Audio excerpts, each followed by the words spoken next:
Hello dear students, welcome to Vinapani online classes. Hope you are doing well and please stay safe and healthy at your homes during this extreme cold. Okay, so I'm here to teach you science and students. In our previous video, we have discussed about the lightning. So today we will discuss one other important natural phenomenon, that is earthquake. So students, I'm sure you all must have heard about earthquake, but have you ever tried to understand the causes and origin of earthquake? If not, then this video will be very helpful for you to understand the causes and origin of earthquake.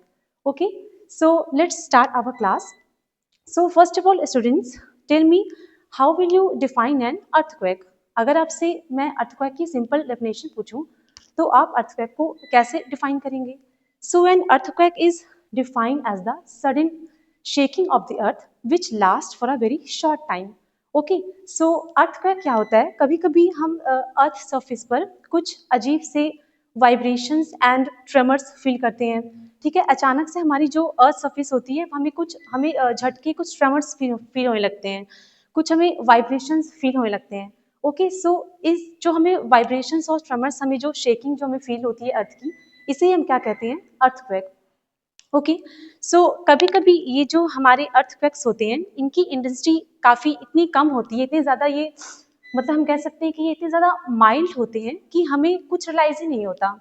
But कभी कभी ये जो हमारे earthquakes होते हैं, ये इतने मतलब ज़्यादा इनकी इंटेंसिटी हो जाती है कि काफ़ी हमें वास्ट डिस्ट्रक्शंस देखने को मिलते हैं. ठीक है, काफ़ी ज़्यादा ये हमारे लिए डेंजरस हो जाते हैं earthquakes. Okay, so now will discuss about occurrence of earthquake. Okay, but before understanding the occurrence of earthquake, we will have to understand the structure of the earth. Okay, so first of all we'll discuss structure of the earth. So our earth structure is composed of mainly three layers. Okay, innermost layer, outermost layer and middle layer. Okay, so let's talk about these three layers one by one. Okay, so जैसे कि आप यहाँ पे एक image देख पा रहे हैं स्ट्रक्चर ऑफ द अर्थ की. ठीक है, यहाँ पे एक अर्थ की स्ट्रक्चर की इमेज आपको शो की गई है. यहाँ पे हमें अर्थ की जो डिफरेंट स्ट्रक्चर्स होती हैं, inner most layer, outer most layer and middle layer, उनके बारे में हमें वन बाय वन डिस्कस करना है. Okay, so here this is the innermost layer and this is the outermost layer. This is the innermost layer, this is the middle layer and this is the outermost layer. Okay, so अगर मैं इसे कुछ draw करूं तो ये हमारा इस तरह से ड्रॉ होगा.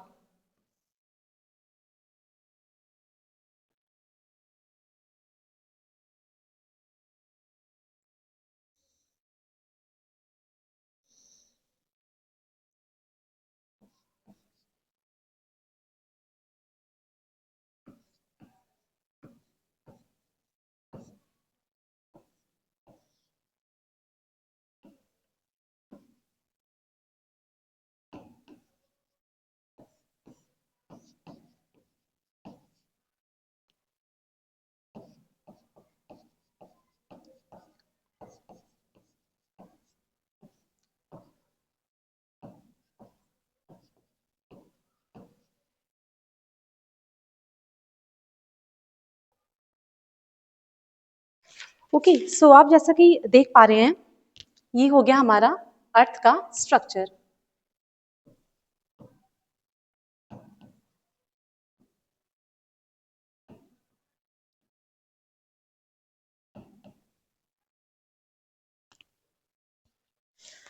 सो यहाँ पे आपको वो फिगर तो शो की गई, बट मैंने और सिंपल वे में आपको ये फिगर ड्रॉ करके बता दिया है. ठीक है, तो सबसे पहले हम लोग वन बाय वन डिस्कस करेंगे अपने इस अर्थ के स्ट्रक्चर की. Okay, so this is the crust, this layer is known as mantle and this layer is known as core. Okay, so जैसा कि आप देख रहे हैं, हमारे पास जो ये कोर लेयर है, ये हो गई हमारी आउटर मोस्ट लेयर, ये हो गई हमारी मिडिल लेयर एंड ये हो गई हमारी innermost layer. Okay, innermost layer is known as core and outermost layer is known as crust and middle layer is known as mantle. Okay, so अब हम इसे one by one discuss करते हैं. तो जैसा कि आप देख पा रहे हैं, हमारा ये जो कोर लेयर है, Core layer is divided into two parts, inner core and outer core. Okay. And mantle layer is also divided into two parts, upper mantle and lower mantle. Okay so देखिए होता क्या है, हमारा ये जो core है, core layer है, inner core, ये हमारी जो कोर लेयर होती है ये सबसे हॉटेस्ट लेयर होती है अर्थ सरफेस की. ओके ये जो हमारी इनर कोर होती है ये कुछ सॉलिड रॉक्स एंड मिनरल्स की बनी होती है लाइक आयरन एंड निकल. ओके जो हमारी इनर कोर का फॉर्मेशन होता है वो सॉलिड रॉक्स एंड मिनरल्स से मिलकर होता है. ओके एंड हमारी इसके ऊपर की जो लेयर है हमारी आउटर कोर. सो हमारी जो आउटर कोर होती है ये मॉल्टन रॉक्स एंड मिनरल्स की बनी हुई होती है, मॉल्टन लाइक पिघले हुए रॉक्स मिनरल्स, ठीक है, लाइक आयरन एंड निकल. सो ये हमारी सॉलिड होती है, सॉलिड रॉक्स की बनी होती है. हमारा जो ऊपर वाला जो लेयर है आउटर कोर वो बनी होती है मॉल्टन रॉक्स, पिघले हुए चट्टानों से पिघले हुए रॉक्स एंड मिनरल से मिलकर बनी होती है. ओके एंड उसके बाद हम बात करते हैं हमारे लोअर मेंटल की एंड अपर मेंटल की. ये हमारा जो मेंटल वाला जो लेयर होती है, हमारी जो मेंटल लेयर होती है ये सेमी मॉल्टन स्टेट होती है, मतलब ये आधे पिघले हुए रॉक्स एंड मिनरल्स की बनी होती है जिससे हम कहते हैं मैग्मा. ओके एंड अब हम बात करते हैं हमारे सबसे फर्स्ट लेयर की, क्रस्ट की. ओके आउटर मोस्ट लेयर की हम सबसे पहले बात कर लेते हैं. तो हमारी जो ये जो आउटर मोस्ट लेयर होती है क्रस्ट, इसका फॉर्मेशन कुछ इस तरह से होता है कि ये कहीं कहीं पे इसकी जो स्ट्रक्चर होती है वो बल्ज होती है एंड कहीं कहीं पर इनकी जो ये स्ट्रक्चर होती है वो डीप होल्स टाइप की होती है. ओके बल्ज मीन्स क्या, उभरा हुआ, एंड डीप होल्स मीन्स अगर हम डीप होल्स की बात करें मतलब गहरे गहरे बहुत बहुत सारे गहरे गड्ढे. ठीक है तो कुछ इस टाइप की स्ट्रक्चर होती है हमारे क्रस्ट की. सो इसे अब हम एक फिगर से समझ लेते हैं. ओके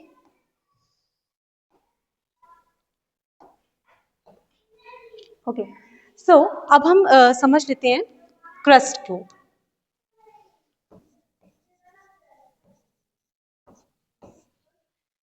जैसे कि मैंने आपको अभी बताया कि क्रस्ट का हमारा स्ट्रक्चर किस तरह का होगा, किसी किसी सरफेस पर ये बल्ज होती हैं एंड कहीं कहीं पर जाकर ये डीप होल्स के फॉर्म में होती है. मतलब हमारा जो ये क्रस्ट होता है ये इनका स्ट्रक्चर यूनिफॉर्म नहीं होता है. ठीक है एक जैसा हमारे अर्थ सरफेस पर इनका स्ट्रक्चर नहीं होता है, नॉन यूनिफॉर्म स्ट्रक्चर हमें देखने को मिलता है क्रस्ट का. ओके कहीं कहीं पे बल्ज एंड कहीं पर जाकर के डीप होल्स के फॉर्म में. लाइक अगर हम इसे ड्रॉ करें तो ये कुछ इस तरह का ड्रॉ होगा.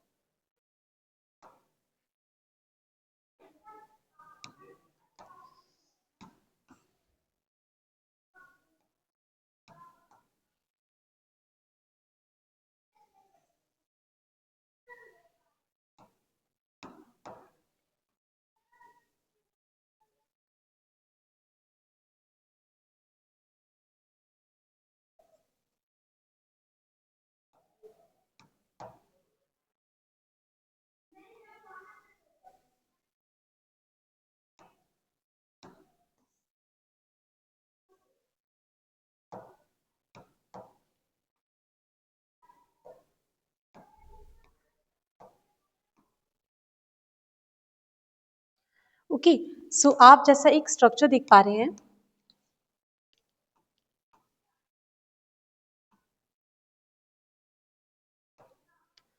तो यहाँ पे मैंने एक ड्रॉ की है अर्थ क्रस्ट का एक स्ट्रक्चर. ठीक है ताकि आपको और भी ज्यादा क्लियर समझ आए. जैसा कि मैंने आपको बताया कि क्रस्ट का स्ट्रक्चर कैसा होने वाला है, नॉन यूनिफॉर्म. कहीं कहीं पे हमें इसकी जो स्ट्रक्चर होगी वो बल्ज दिखाई देगी और कहीं कहीं पे जाकर के हमें ये डीप होल्स के फॉर्म में दिखाई देंगे. ओके और ये जो हमारे डीप होल्स हैं, गहरे गड्ढे, ये पूरे डीप होल्स के अंदर क्या फिल है, वाटर फिल है.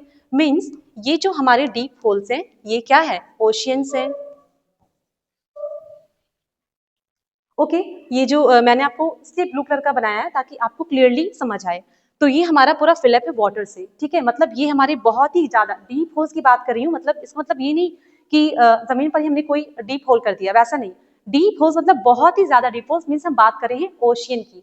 ठीक है ये जो बहुत ही डीप होल्स हो गए हमारे पास, बहुत गहरे गड्ढे, इन पूरे गहरे गड्ढों पर क्या फिलअप हुआ है, पानी, वाटर. और यही हमारे क्या है, ओशियन है. और ओशियन के नीचे भी हमारा एक सरफेस है. ओके ये पूरा हमारा जो सरफेस हो गया, ये हमारा हो गया land surface. Okay, land surface means यहाँ पे क्या प्रेजेंट है, ट्रीज प्रेजेंट है, लिविंग ऑर्गेनिजम्स हैं, हाउसेस वगैरह हैं, ठीक है। ये हमारा जो सरफेस हो गया, ये हो गया हमारा लैंड सरफेस। ओके, सो इस लैंड सरफेस में इस पॉइंट से लेकर के इस पॉइंट तक के पूरे इस रीजियन को, इस पूरे पार्ट को, ये जो हमारा पूरा रीजन है लैंड सरफेस के नीचे वाला, इस पॉइंट से लेकर के इस पॉइंट तक का रीजन, ये पूरा रीजन हमारा क्या होगा, लैंड सरफेस की अर्थ क्रस्ट। ओके, मतलब अगर हम कहीं लैंड पर, हम भी कहाँ खड़े हैं, लैंड पर, लैंड सरफेस पर खड़े हैं हम लोग भी, तो यहाँ पर इस लैंड सरफेस से नीचे की अगर हम पूरी जो बात करें, ये पूरा हमारा रीजन क्या हो जाएगा, लैंड सरफेस का अर्थ क्रस्ट। ओके, लेकिन अगर हम यहाँ इसकी बात करें, तो ये जो हमारा ओशियन है, अगर हम ओशियन के और भी ज्यादा डेप्थ में जाते जाएं, और भी ज्यादा गहराई के अंदर चले जाएं, तो एक अल्टीमेटली एक ऐसा पॉइंट आएगा जब हमारा जो वाटर का लेवल है वो खत्म हो चुका होगा, ठीक है, वाटर कहीं पर भी नहीं बचेगा और हमें दिखेगी क्या, एक लैंड दिखेगी। अगर हम बहुत ज्यादा डेप्थ में चले जाएं, ठीक है, एक ऐसे पॉइंट पे पहुंच जाएं जहां पर भी हमारा जो वाटर का लेवल है वो खत्म होने वाला है, तो वाटर का लेवल जहां हमारा खत्म होगा, वो उस लेवल से स्टार्ट क्या हो जाएगी, लैंड ही स्टार्ट होगी, ठीक है। तो ये वाला हमारा जो लेवल है, ये रीजन है हमारा, यहां से लेकर के इस पॉइंट तक का रीजन, ये पूरा हमारा रीजन क्या हो जाएगा, जैसे कि हमने इसकी बात की थी, ठीक है, ये हमारा रीजन क्या था, लैंड सरफेस की अर्थ क्रस्ट, तो ये हमारी क्या हो जाएगी, ओशियनिक क्रस्ट। ओके, ये हमारा जो रीजन हो गया, इस ओशन की जहां से पानी का जो लेवल है, जो वाटर का लेवल है वो एंड हो रहा है, ओके, और स्टार्ट हो रही है लैंड, तो वहां से लेकर के इस पॉइंट तक का पूरा हमारा जो रीजन है वो क्या हो जाएगा, ओशियनिक क्रस्ट। उस क्रस्ट को क्या कहेंगे हम, ओशियनिक क्रस्ट। ओके, सो ये पूरी थी हमारी क्रस्ट की स्ट्रक्चर। तो आप जैसा कि देख पा रहे हैं कि ये जो हमारी लैंड सरफेस की अर्थ क्रस्ट है, ठीक है, ये जो हमारी लैंड सरफेस की अर्थ क्रस्ट आपको दिख रही है, वो काफी ज्यादा आपको दिख रही है as comparison to this oceanic crust. Okay, मतलब देखिए,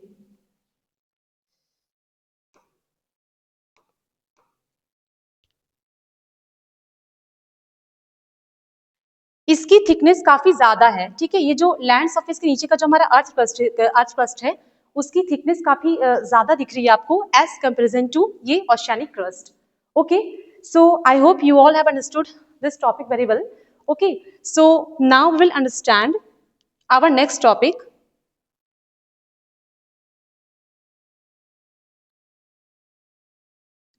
Okay, now we will understand our next topic, that is occurrence of earthquakes. Okay, so आप सभी ने अच्छे से समझ लिया होगा अर्थ का स्ट्रक्चर, हमने अभी अर्थ स्ट्रक्चर की बात की, क्रस्ट, मैंटल एंड कोर की हमने अभी बात की, ठीक है। तो अब हम लोग बात करेंगे किसकी, ऑकरेंस ऑफ अर्थक्वेक्स की। अर्थक्वेक्स, आखिर अर्थक्वेक्स कैसे जनरेट होते हैं, कैसे ये ऑकर होते हैं। Okay, so let's talk about this. So जैसा कि मैंने अभी आपको बताया कि हमारी जो अर्थ क्रस्ट होती है, हमारा जो अर्थ क्रस्ट का स्ट्रक्चर होता है वो यूनिफॉर्म नहीं होता है, नॉन यूनिफॉर्म होता है। किसी किसी सरफेस पर वो बल्ज होती है और कहीं कहीं पर जाकर के वो डीप होल्स के फॉर्म में होती है, ठीक है, लाइक मैंने अभी आपको स्ट्रक्चर ड्रॉ करके भी बताया था, ठीक है, कुछ इस तरह से। ये हमारा पूरा हो गया अर्थ क्रस्ट का एक स्ट्रक्चर, ठीक है, ये वाला पार्ट हो गया हमारा।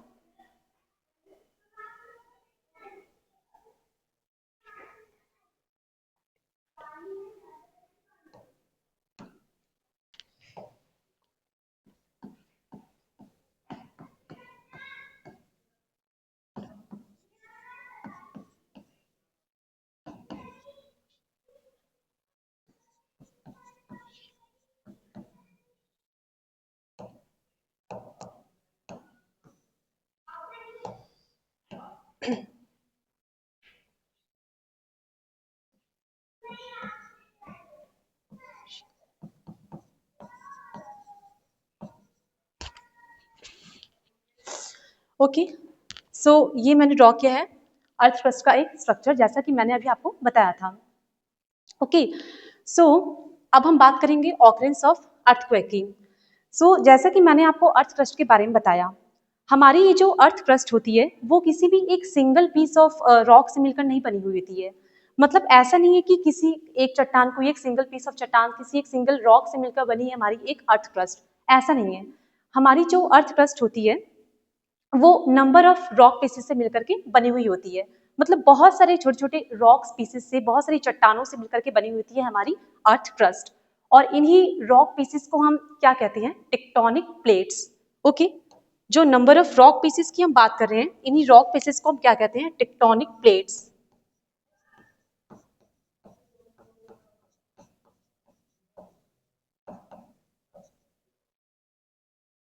ओके, सो यहाँ पे आपको दिख रहा है ये वाला जो हमारा रीजन है, ये कैसा क्या था? लैंड सरफेस था, ठीक है।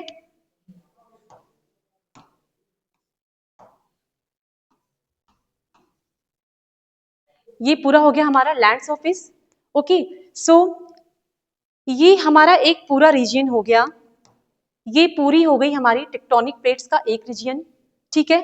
और ये हो गया हमारा पूरा एक रीजन टेक्टोनिक प्लेट्स का, ये पूरा रीजन, ठीक है। ये एक रीजन हो गया हमारा टेक्टोनिक प्लेट्स का, और ये एक हमारा पूरा रीजन हो गया टेक्टोनिक प्लेट्स का।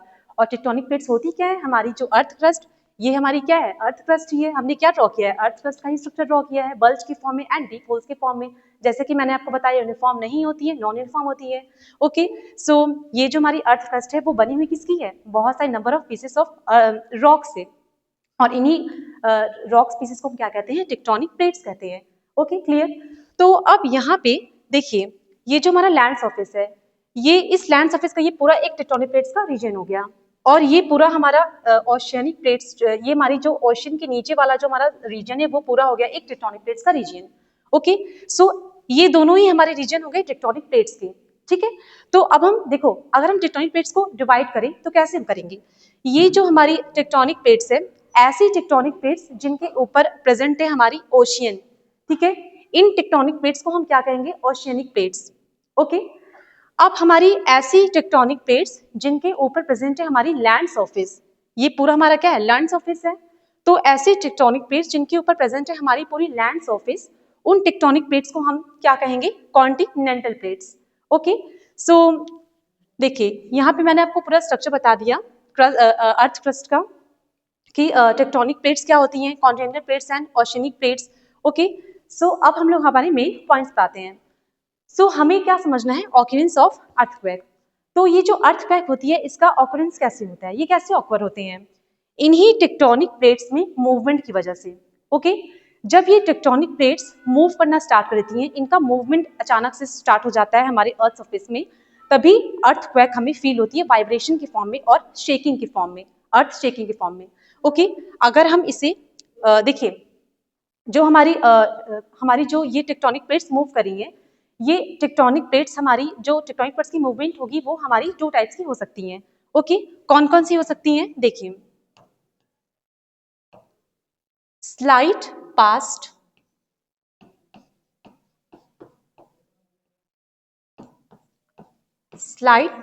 one another and collide with one another.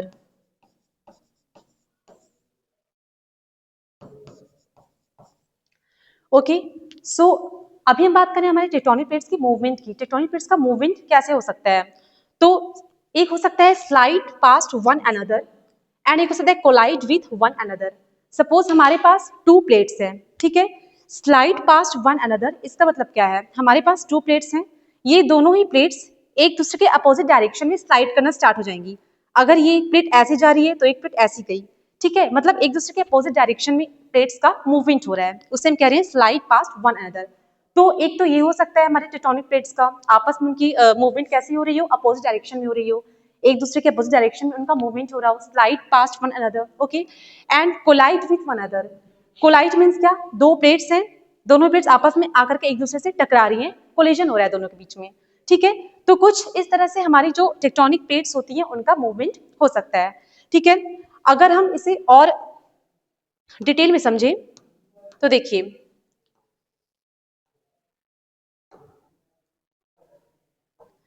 Tectonic plates का मूवमेंट हमारा किस किस टाइप का हो सकता है?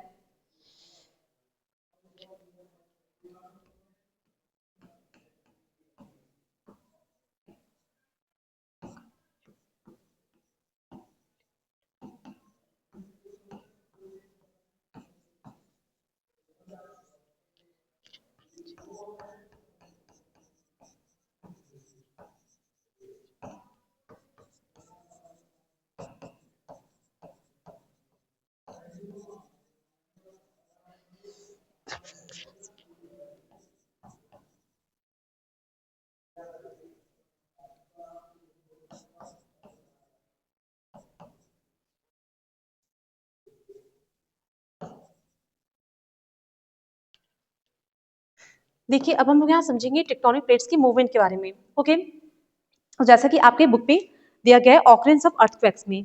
ओके, सो सबसे पहले हम लोग समझ लेते हैं कन्वर्जेंट प्लेट बाउंड्री क्या है। कन्वर्जेंट प्लेट बाउंड्री मीन्स अगर हमारे पास ये टू टेक्टोनिक प्लेट्स हैं, ठीक है, तो ये दोनों ही टेक्टोनिक प्लेट्स एक दूसरे की तरफ टकराना स्टार्ट हो जाएंगी, कोलाइड करना स्टार्ट कर देंगी, ठीक है। डाइवर्जेंट प्लेट बाउंड्री मतलब अगर हमारे पास दो टेक्टोनिक प्लेट्स हैं तो ये दोनों ही टेक्टोनिक प्लेट्स एक दूसरे से दूर जाना स्टार्ट कर देंगी, ठीक है, एक दूसरे से अवे जाना स्टार्ट हो जाएंगी ये दोनों, ठीक है। मूवमेंट तो हो रहा है, ठीक है, हम क्या कर रहे हैं कि ये हमारे टेक्टोनिक प्लेट्स में मूवमेंट की वजह से अर्थक्वेक ऑकर हो रहे हैं। तो ये मूवमेंट हमारी कैसे हो सकती है, या तो कन्वर्जेंट प्लेट बाउंड्री हो सकती है, हमारी जो टेक्टोनिक प्लेट्स है वो एक दूसरे के क्लोज आ जाएं, ठीक है, मूव करते करते, या फिर हमारी जो टेक्टोनिक प्लेट्स हैं वो एक दूसरे से दूर चली जाएं मूवमेंट करते करते, या फिर ट्रांसफॉर्म प्लेट बाउंड्री। इसमें क्या हो सकता है, जैसे कि मैंने अभी आपको बताया, स्लाइड पास्ट वन अनदर, एक प्लेट एक दूसरे के अपोजिट डायरेक्शन में मूव कर जाए। दो प्लेट्स हमारे पास, ठीक है, ये एक प्लेट इसके अपोजिट डायरेक्शन मूव कर जाए, या फिर ये एक प्लेट, ये वाली प्लेट है हमारी, ये इसके अपोजिट डायरेक्शन में इस तरह से मूव कर जाए। ओके, तो ये थ्री टाइप्स का हमारा मूवमेंट हो सकता है टेक्टोनिक प्लेट्स का, convergent plate boundary, divergent plate boundary and transform plate boundary. या प्लेट्स का मूवमेंट होना चाहिए, ठीक है, प्लेट्स का मूवमेंट ही जरूरी है अर्थक्वेक के लिए। तो मूवमेंट कैसे हो सकता है, प्लेट्स हमारी एक दूसरे के क्लोज आ सकती हैं, एक दूसरे से अवे जा सकती हैं, और एक दूसरे के अपोजिट डायरेक्शन में मूव कर सकती हैं। ओके, सो क्या होता है कि कभी कभी ये जो प्लेट्स होती हैं टेक्टोनिक प्लेट्स, ये जब शिफ्ट होती हैं तो एक दूसरे से ये इंटरलॉक हो जाती हैं। तो आपस में इनकी इंटरलॉकिंग इतनी ज्यादा हो जाती है कि इन पर काफी ज्यादा प्रेशर एग्जर्ट होने लगता है। ओके, सो टाइम के साथ साथ इतना ज्यादा इन पर प्रेशर एग्जर्ट होने लगता है, इतना ज्यादा फोर्स इन पर एग्जर्ट होने लगता है कि एक पॉइंट आता है जब ये हमारी जो टेक्टोनिक प्लेट्स हैं ये टूट जाती हैं, ठीक है। तो फिर इन टेक्टोनिक प्लेट्स के टूटने की वजह से रिलीज होती है हमारी हाई एनर्जी सिस्मिक वेव्स, ठीक है, और यही हमारी हाई एनर्जी सिस्मिक वेव्स पूरे अर्थ सरफेस पे प्रोपागेट होती है, जिसे हम अर्थक्वेक के फॉर्म में फील करते हैं। ओके, सो ये जो हमारी हाई एनर्जी सिस्मिक वेव्स होती हैं ये कैसे ऑकर होती है, इन्हें हम समझ लेते हैं।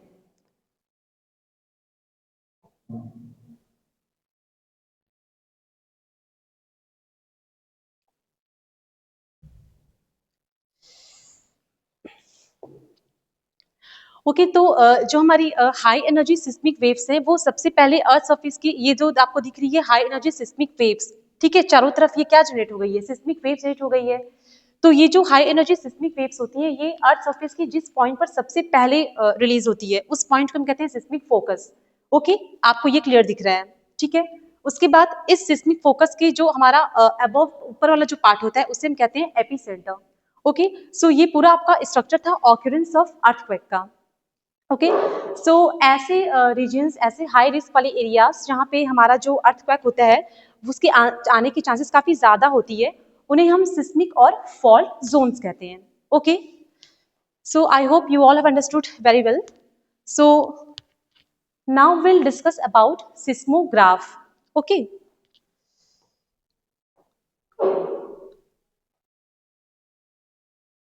ओके, सो अब हम लोग डिस्कस करते हैं सिस्मोग्राफ के बारे में, सिस्मोग्राफ क्या होती है।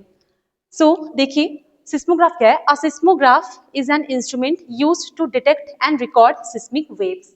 ओके, सिस्मोग्राफ क्या होती है, एक ऐसी इंस्ट्रूमेंट होती है जो सिस्मिक वेव्स को डिटेक्ट करने के लिए, सिस्मिक वेव्स मतलब क्या, हाई एनर्जी सिस्मिक वेव्स, ठीक है, जो कि टेक्टोनिक प्लेट्स की मूवमेंट की वजह से जनरेट हो रही हैं, ठीक है, जैसे कि मैंने अभी आपको बताया। तो ये जो हमारा सिस्मोग्राफ होता है वो क्या करता है, हमारी इन्हीं हाई एनर्जी सिस्मिक वेव्स को रिकॉर्ड करता है, इन्हें डिटेक्ट करने के लिए, पता लगाने के लिए, ठीक है, हम लोग यूज करते हैं ये इंस्ट्रूमेंट जिसे हम कहते हैं सिस्मोग्राफ। अब आप सिस्मोग्राफ की कंस्ट्रक्शन समझ लेते हैं, ठीक है। तो हमारे पास एक सिस्मोग्राफ कैसा होता है, यहाँ पे आपको फ्रेम दिख रही है, ठीक है। हम क्या करते हैं, सिस्मोग्राफ कैसा बना होता है, देखिए एक हमारा रोटेटिंग ड्रम होता है, ठीक है, ये आपको रोटेटिंग ड्रम दिख रही है, रोटेटिंग पेपर ड्रम आपको यहाँ पे दिख रही है, ठीक है, रोटेटिंग पेपर ड्रम। अब इस रोटेटिंग पेपर ड्रम में क्या होता है, कुछ पेपर इसके ऊपर अटैच कर दिए जाते हैं, पेपर अटैच होते हैं इसके ऊपर, ठीक है। ये आपको एक स्ट्रिंग दिख रही है या फिर एक वायर दिख रही है आपको, ठीक है। अब इस स्ट्रिंग या फिर वायर से अटैच होता है हमारा एक हैवी मेटल का बॉल, ठीक है। ये जो हमारा हैवी मेटल बॉल है ये इतना ज्यादा हैवी होता है कि अगर अर्थक्वेक आ भी रहा है तो इस पर कोई इफेक्ट नहीं पड़ता, ठीक है। हमारा ये जो हैवी मेटल का बॉल है ये एज इट इज रहता है, इस पर कोई इफेक्ट नहीं पड़ता। और इस हैवी मेटल बॉल की नीचे अटैच होती है पेन, ओके सो अब क्या होगा कि हमारा जैसे अर्थक्वेक ऑकर हुआ तो ये जो हमारी बेस है इस पूरे सिस्मोग्राफ की, ये मूव करना स्टार्ट हो जाएगी। ओके सो इसमें मूवमेंट होगा, लेकिन मैंने क्या बताया आपको, ये जो हमारी हैवी मेटल की बॉल है इनमें मूवमेंट नहीं होगा, ठीक है, ये एज इट इज रहेगी। तो अब होगा इससे क्या, हमारा ये जो रोटेटिंग पेपर ड्रम है इसके ऊपर जो हमारा पेपर अटैच हुआ है, इसमें इस बॉल के नीचे क्या अटैच है, पेन अटैच है, ठीक है। अब जैसे ही हमारी जो मूवमेंट होगी अर्थ की, अर्थक्वेक आने से, तो हमारा ये जो बेस है वो मूव करना स्टार्ट होगा और हमारी ये जो पेन है वो इस रोटेटिंग पेपर ड्रम में एज इट इज कुछ भी इसमें रिकॉर्ड्स क्रिएट करती जाएगी, ठीक है। मतलब जैसे अगर इस बॉल के नीचे कोई पेन अटैच है और अगर नीचे का पूरा मूवमेंट हो रहा है हमारे बेस का, ठीक है, तो अब क्या होगा, मूवमेंट तो सब जगह होगा, बट ये हमारी जो रोटेटिंग पेपर ड्रम है ये भी मूव करेगी, बेस की वजह से हमारी जो रोटेटिंग पेपर ड्रम है ये भी मूव करेगी। तो ये जैसे जैसे मूव करेगी, पेन जो है वो उस पर अपने आप उस पेपर पर ग्राफ्स पेपर पर क्रिएट करता जाएगा ग्राफ्स के फॉर्म में, ठीक है। इस तरह से कुछ आप देख रही हैं ग्राफ्स, ठीक है। तो ये जो हमारे ग्राफ के फॉर्म में जो रिकॉर्ड हो रही है, ये जो, ठीक है, अर्थक्वेक की जो भी मेजरमेंट रिकॉर्ड हो रही है इसे हम क्या कहते हैं, सिस्मोग्राम। ओके, ये जो रिकॉर्डेड डेटा आपको दिख रहा है जो पेन की हेल्प से रिकॉर्ड होता जा रहा है, ठीक है, मूवमेंट की वजह से बेस हमारा जो हिल रहा है, बेस मूव कर रहा है, इसकी वजह से जो भी पेन की हेल्प से जो भी पेपर पे रिकॉर्ड हो रहा है डेटा, उसे हम क्या कहते हैं, सिस्मोग्राम। ओके